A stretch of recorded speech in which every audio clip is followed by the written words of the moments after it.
Audio Jungle.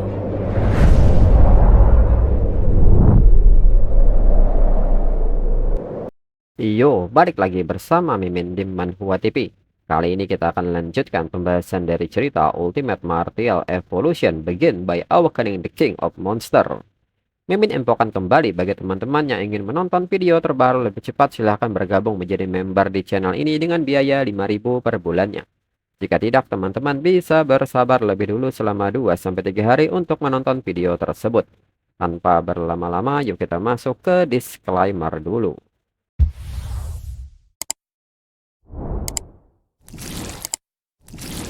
Disclaimer. Silahkan abaikan hal ini jika kalian sudah mengerti. Ini peringatan mengenai konten di channel ini. Video ini berisi alur cerita komik yang mempermudah bagi teman-teman untuk mengetahui isi ceritanya dan memahami alur ceritanya. Jika ada kesamaan tokoh, tempat, maupun isu yang sedang hangat, itu benar-benar tidak disengaja. Dan peringatan bagi teman-teman untuk tidak mencontoh atau meniru perkataan maupun perbuatan yang tidak baik yang ada di video ini. Karena cerita ini hanyalah fiktif belaka. Jika mengerti, yuk kita masuk ke ceritanya. Dengan ini, Yihe mengajak Chujao untuk pergi. Lalu saat mereka pergi, mereka melihat bekas pertempuran. Dan seseorang sudah lebih dulu sampai ke sini. Chujao pun menyebut bekas terbakar ini masih hangat. Mereka belum pergi jauh, dan Chujao merasa ini sudah dekat. Segera Chujao mengarahkan teknik esnya ke sebuah tempat dan seketika seorang wanita muncul serta mengatakan bahwa penyamaran optiknya ternyata berhasil ditemukan.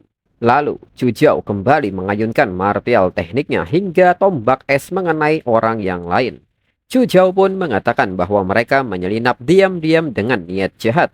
Seorang pria pun muncul dari penyamaran optik dari teman wanitanya yang merupakan mahasiswa baru Universitas Huadu, yaitu Lan Yushi. Pria ini pun meminta Lan Yushi untuk minggir. Pria ini seketika mengaktifkan genetik teknik Flame Demon Battle Body dan seketika mendorong balik tombak es milik Chujao. Dan diketahui bahwa pria ini adalah Shinchan, mahasiswa baru Universitas Huadu. Shinchan pun menyebut kemampuan kamuflase optik Lan Yushi payah, sangat mudah ketahuan. Lan Yushi pun kesal mendengarnya. Lalu Yihe pun mendekati mereka dan bertanya apakah mereka ingin menyergap dirinya dan temannya. Lan Yushi menyebut bahwa Yihe salah paham. Mereka baru saja mengalahkan seseorang yang memakai topeng ayam. Mereka bersembunyi hanya untuk memancing keluar pengguna topeng lainnya. Yihe pun tidak percaya ini dan kembali bertanya apa maksudnya ini sekarang. Dan nyatanya Yihe menyadari ada sebuah klon yang mendekatinya dan seketika mencengkram lehernya. Lan Yushi pun seketika kesal melihatnya, serta mengatakan bahwa klon dirinya pun ketahuan. Sepertinya dua pria ini cukup kuat.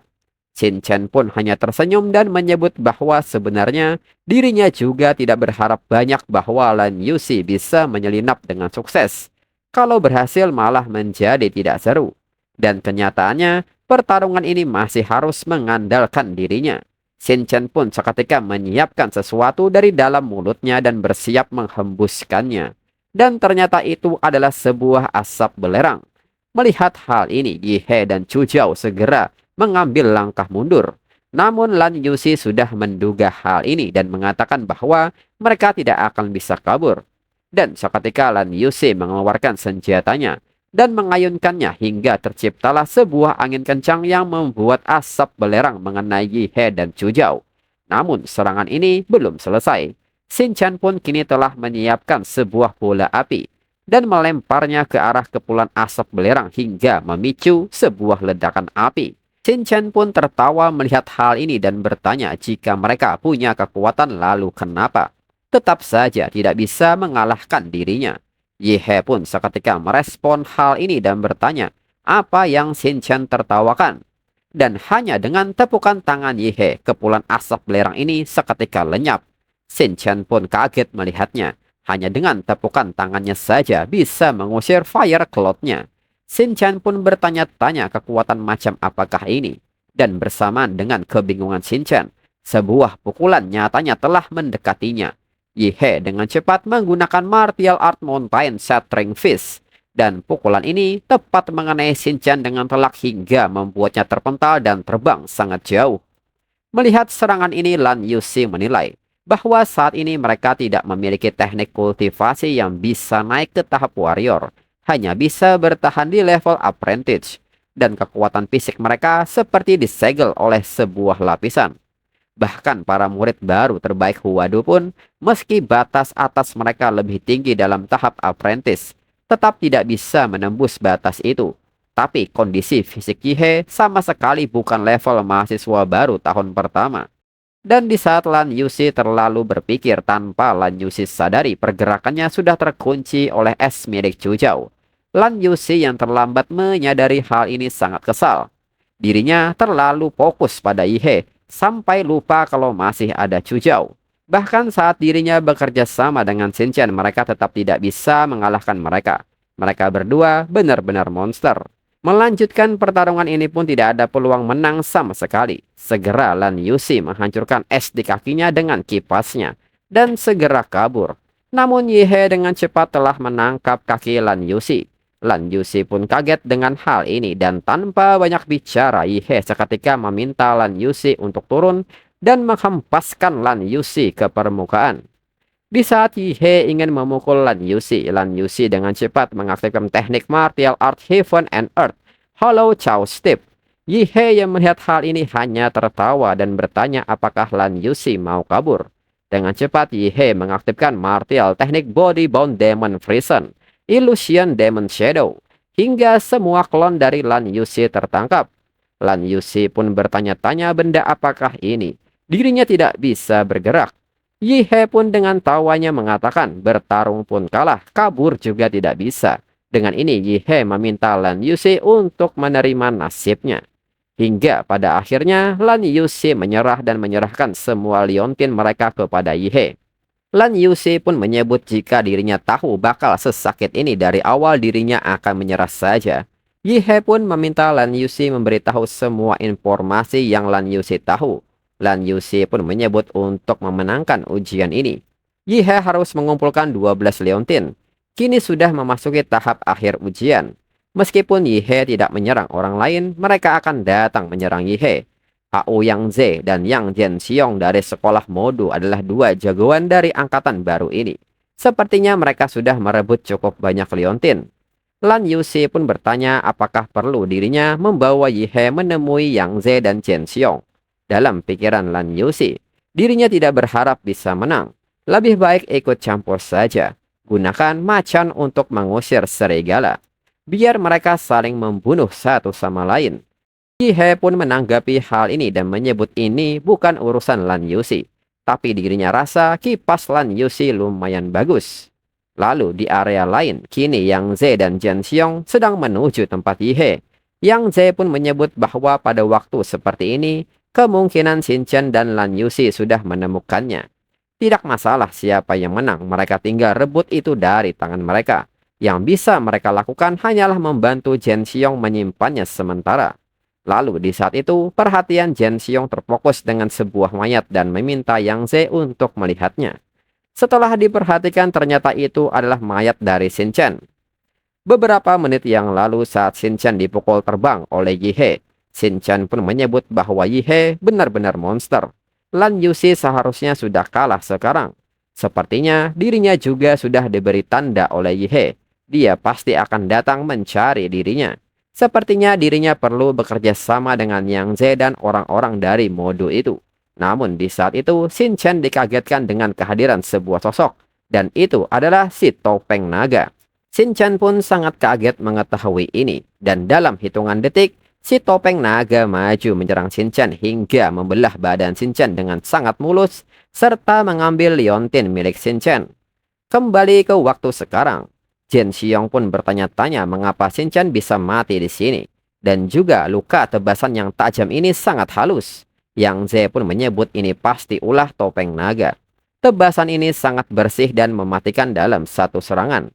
Artinya kekuatan lawan benar-benar jauh melebihi Shinchan. Yang bisa melakukan ini hanyalah topeng naga dari 12 topeng zodiak. Jianxiong pun bertanya bukankah topeng naga hanya beraktivitas di parkiran bawah tanah. Yang Ze pun mengatakan bahwa saat itu dirinya membawa lebih dari 20 pengikut ke parkiran bawah tanah untuk mencari Jianxiong.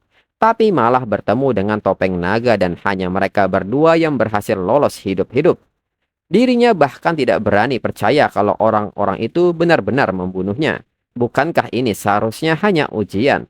Tapi darah segar yang berceceran itu kelihatannya tidak palsu. Chen Xiong pun seketika bertanya bagaimana mereka sekarang. Liontin milik Shinchan sepertinya juga sudah diambil. Yang Ze pun menyebut alasan mengapa topeng naga bisa keluar dari tempat parkir bawah tanah. Kemungkinan besar karena mereka para peserta baru telah memenuhi suatu syarat. Misalnya semua orang bertopeng telah dikalahkan. Lalu bos terakhir ini bisa terbebas dari pembatasan dan bergerak bebas. Sama seperti para pemilik topeng zodiak biasa yang otomatis memburu peserta baru. Topeng naga mungkin akan secara aktif memburu mereka pada pemilik liontin zodiak. Yang Ze pun mengatakan bahwa tidak mungkin kalau melawan topeng naga. Mereka harus selangkah lebih maju darinya dan merebut liontin itu dari orang lain.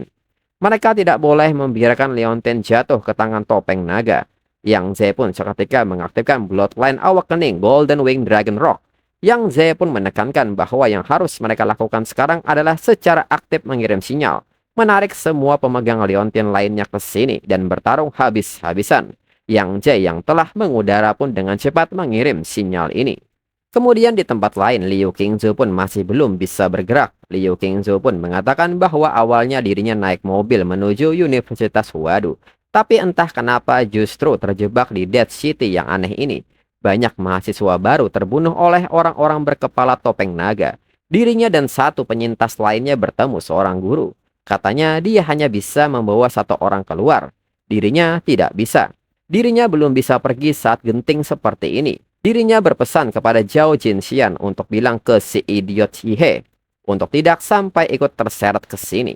Liu Qingzu pun juga tidak tahu apakah Zhao Jinxian sudah bertemu dengan Yihe atau belum. Sayangnya, dirinya tidak punya tenaga untuk mencarinya sekarang. Dengan kekuatan brutalnya itu, selama dia tidak berhadapan dengan topeng naga, seharusnya Yihe tidak akan terlalu dirugikan. Namun di saat itu, Liu Qingzu menyadari ada sesuatu yang datang. Liu Qingzu pun bertanya-tanya apakah dirinya sudah ketahuan. Dalam kondisinya saat ini, sudah pasti dirinya tidak bisa kabur. Mereka sudah mengunci aura dirinya dan pasti akan datang untuk merebut liontin di tangan dirinya. Meskipun dirinya sendiri tidak terlalu mementingkan liontin ini, entah kenapa dirinya punya firasat Yihe pasti membutuhkannya. Dalam kondisi sekarang, dirinya tidak bisa melawan mereka secara langsung. Dirinya hanya bisa memancing mereka ke sana. Dan nyatanya saat ini yang menghampiri Liu Qingzu adalah Yang Ze. Yang Ze pun menyebut saat ujian masuk perguruan tinggi dulu. Dirinya mendengar bahwa keluarga Liu yang jatuh miskin melahirkan seseorang yang membangkitkan garis keturunan Nether Sparrow. Karena garis keturunan itu termasuk dalam jenis Magical Beast tingkat tinggi, tipe Divine Bird. Dirinya sengaja mencari informasi tentang Liu Qingzu. Sepertinya dia memegang liontin di tangannya. Ini benar-benar mengejutkan. Yang Ze pun menyadari bahwa Liu Qingzu sedang bergerak menuju suatu tempat. Yang Ze pun bertanya, apakah dia mencoba memancing dirinya ke tempat area parkir milik topeng naga. Yang Ze pun menyebut Liu Qingzu benar-benar bodoh tapi menggemaskan. Topeng naga sudah pergi. Jadi tempat parkir bawah tanah itu tidak ada siapapun. Yang Ze pun meminta Chen Xiong untuk menunggunya di sini. Dirinya akan pergi menangkap seseorang lebih dulu. Dan untuk episode selanjutnya, tunggu minggu depan lagi. Sekian dan terima kasih.